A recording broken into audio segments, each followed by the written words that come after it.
Hey, life group leaders, I hope you're doing well. This week we're going to look at Matthew 2 1 through 12.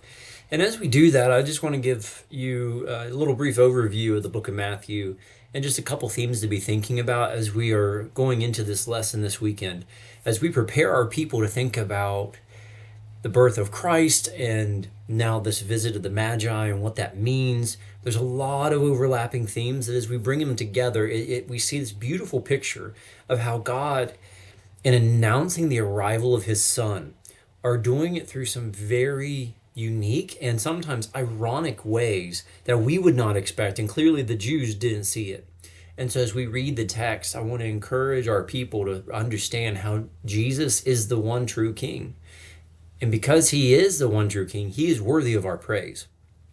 And so as I open up the question, I'm going to ask them, if Christ is king, then how should we live? Like, if Christ is really the king of the universe, if he is really the king of creation, the one who brings salvation, then the way we live should matter. And so as we look at the book of Matthew and we unpack this, I want to help them understand Matthew is writing his gospel to talk about how Jesus is the Messiah that fulfills the Old Testament. Right? He's the one that was promised. He's the new and better Adam. He's the new and better Moses. He's the new and better David. And so as we extrapolate these themes, Matthew does a great job connecting all these threads. And it's a beautiful book. It's a dense book. And yet what we see as we come to the text, after Matthew goes through his genealogy and he talks about the birth of Christ, the very next thing we see is Herod encounters these magi, and their response leads him to replicate what Pharaoh did during the time of Moses' childhood. Herod gets so angry that there's another king on the scene that he orders, after this passage, the murder of children, Israelite boys 2 and under, because of the threat of a king that could overthrow his kingdom. And so as we unpack this, I want to look at 4 elements. The first 4 verses talking about where is the king of the Jews. Verses 5 through 6, in the town of Bethlehem. 7 and 8, we're going to talk about Herod's lie. And then 9 through 12, the praise to the true king. And so as we unpack this, I want to make sure we explain to our people that Matthew is showing us this timestamp about Herod the Tetrarch and how he rules over a certain region. And we know from other texts and other historical evidences that Herod, he ruled over Judea from 37 BC to about 4 BC, where he would die. But we know that he worked for Caesar. He was under Roman rule and he worked within their jurisdiction. He was half Jewish. And so what he was really known for was these extensive building projects that would add on to the temple, and also for his cruelty. Sadly, he was known for even removing family members if they posed a threat to his mission. And so when these wise men show up, it's important for us to understand the political weight that's taking place in these passages or these verses. First, we have to understand, who are these wise men and how many of them are there? Right? I'm going to make sure our class understands we have to be careful not to assume that there are 3. The text does not say there are 3 wise men. Just because there are 3 gifts does not mean there are 3 wise men, so we have to be very careful.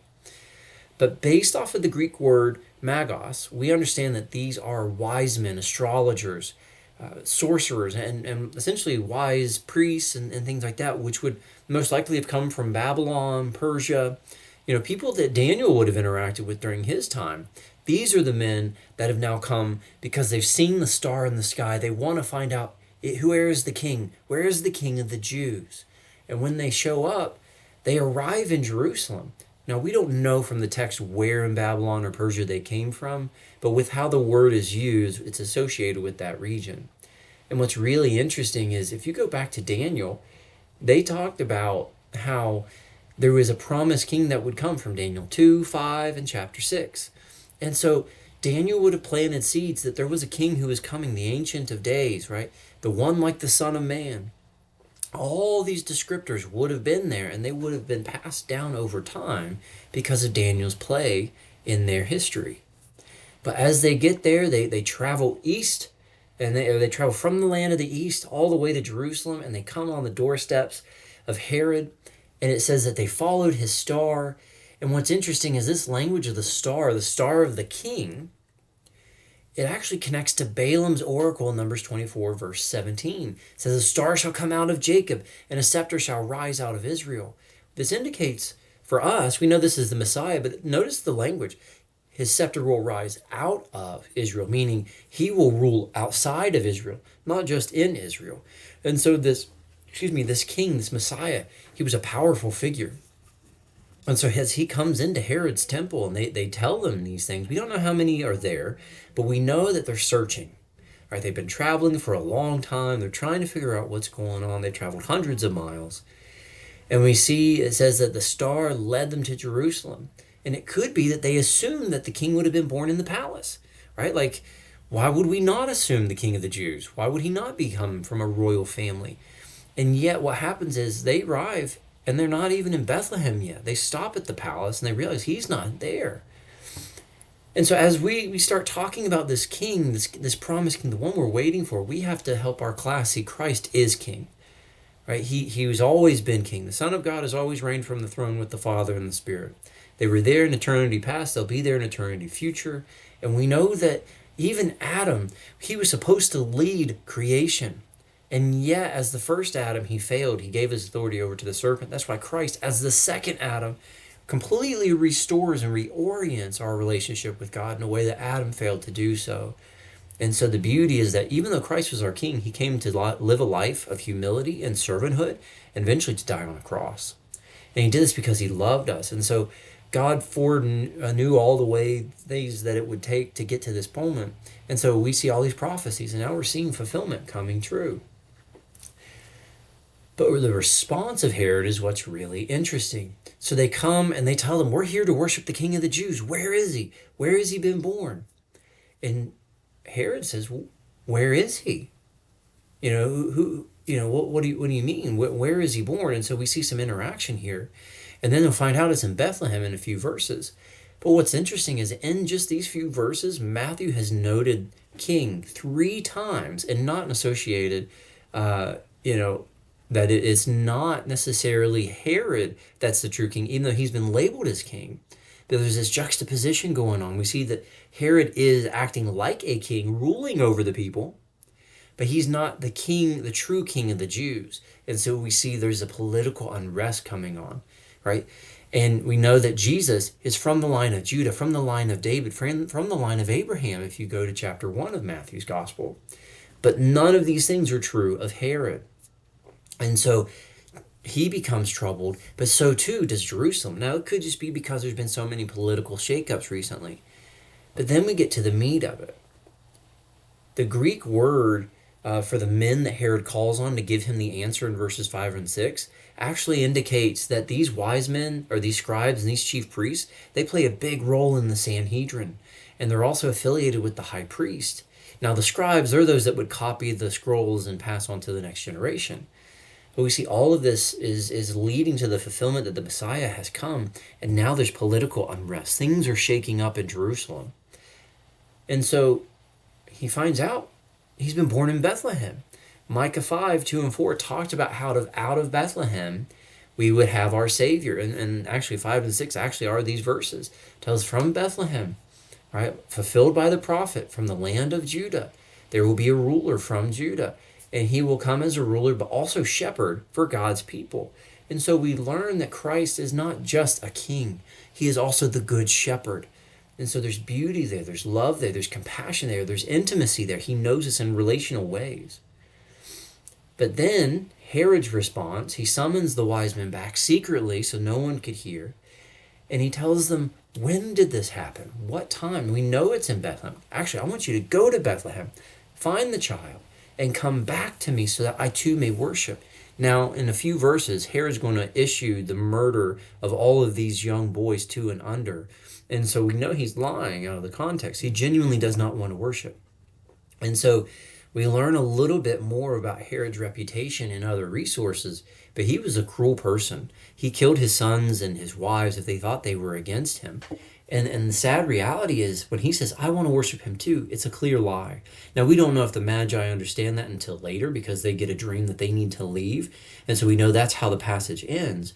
But in this moment, we don't know if they trust him, they believe him, or whatever's going on. The reality is they're in a very dangerous place. They just walked into the lion's den. And now they're charged to go out and find this information and come back. And what's really sad is we see the parallel how Herod will be a lot like Pharaoh during Moses' day, where he will also kill a bunch of young Jewish males, 2 and under.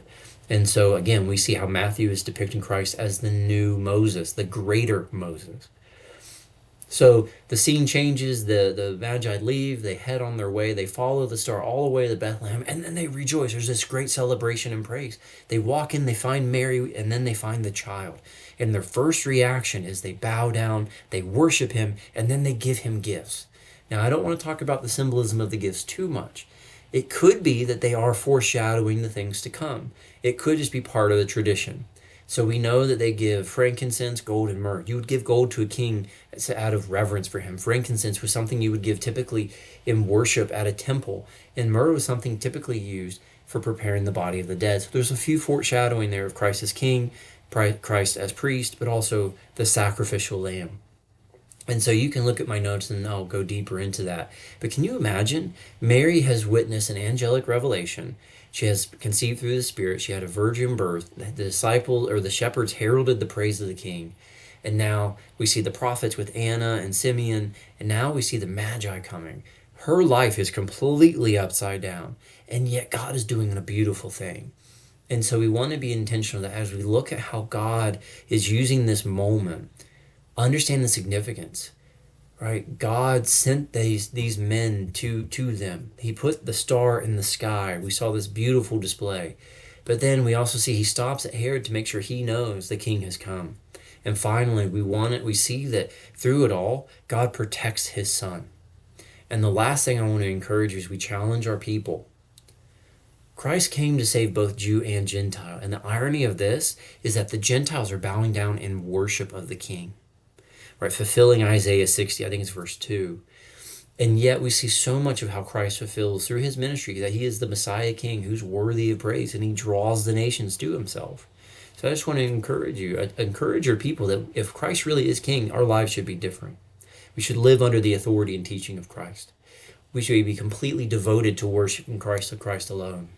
We should see Christ as the prophet, priest, and king who's come to save us. And we should live in such a way that we bring glory to God and not ourselves. So life group leaders, I'm praying for you. If you have any questions, let me know. But I hope you have a great week and God bless.